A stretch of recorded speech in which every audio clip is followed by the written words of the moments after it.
प्रकाश एक गरीब लड़का था और इस गरीब लड़के को अपने कॉलेज में पढ़ने वाली एक अमीर लड़की प्रिया से प्यार हो गया था।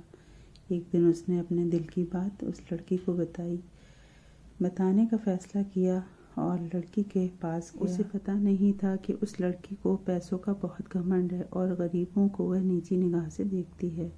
प्रकाश ने जब उसे अपने प्यार का इजहार किया तो वह उसे नीचा दिखाकर बोली, मेरी कोई भी एक चीज़ खरीदने की तुम्हारी औकात नहीं है। अपनी औकात देखो, चलते हो प्यार करने। तुम जैसे गरीब व फटीचर से मैं प्यार नहीं कर सकती। प्रकाश को बहुत बुरा लगा। वह चुपचाप वापस चला गया। कॉलेज ख़त्म हो गया। सब अपनी अपनी ज़िंदगी में मस्त हो गए और आगे बढ़ गए। 10 साल बाद अचानक एक शॉपिंग मॉल में प्रिया प्रकाश से टकरा गई।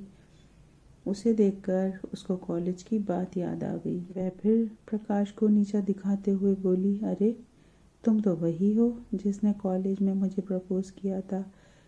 क्या कर रहे हो आजकल? खैर, जो भी कर रहे हो, मैं तुम्हें बता दूं कि मेरी शादी हो गई है और मेरे हस्बैंड एक बहुत बड़ी कंपनी में मैनेजर हैं। महीने के 4 लाख कमाते हैं। वैसे तुम्हारी सैलरी कितनी है? 10-12 हज़ार तो कमाते हो या नहीं? प्रकाश खामोश रहा। वह ये देखकर हैरान था कि इतने साल बाद भी वो लड़की नहीं बदली। तभी प्रिया का पति वहाँ आ गया। प्रिया अपने पति के हाथों में हाथ डालकर घमंड से इठलाते हुए बोली, ये है मेरे हस्बैंड जिनके बारे में मैं तुम्हें बता रही थी। फिर वह अपने पति से बोली, डियर, ये हैं। उसका पति उसे बीच में ही उसे रोक कर बोला, मैं इन्हें अच्छे तरह जानता हूँ। मैं जिस कंपनी में काम करता हूँ ये उस कंपनी के मालिक हैं। कई बिजनेस हैं इनके और ये जो शॉपिंग मॉल है ना, ये भी इनका ही है। प्रिया का मुंह खुला का खुला रह गया। उसके पति ने पूछा, तुम कैसे जानती हो सर को?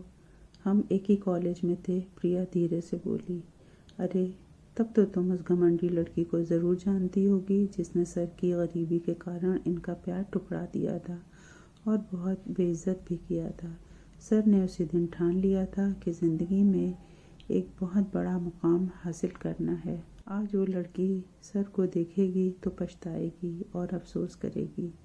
प्रिया शर्म से पानी पानी हो रही थी। प्रकाश मुस्कुरा रहा था। प्रिया ने अपने शब्दों से उसे नीचा दिखाना चाहा था, मगर वह अपनी मेहनत से इतना ऊंचा उठ गया था कि अब प्रिया खामोश हो चुकी थी और पछता रही थी। मगर अब पछताने से क्या हो सकता था? शिक्षा इंसान की मेहनत उसको सफल बनाती है, इसलिए कभी घमंड नहीं करना चाहिए और सबको एक निगाह से देखना चाहिए। अगर स्टोरीज़ पसंद आती हैं तो लाइक करें और चैनल को सब्सक्राइब करें। Thanks for watching.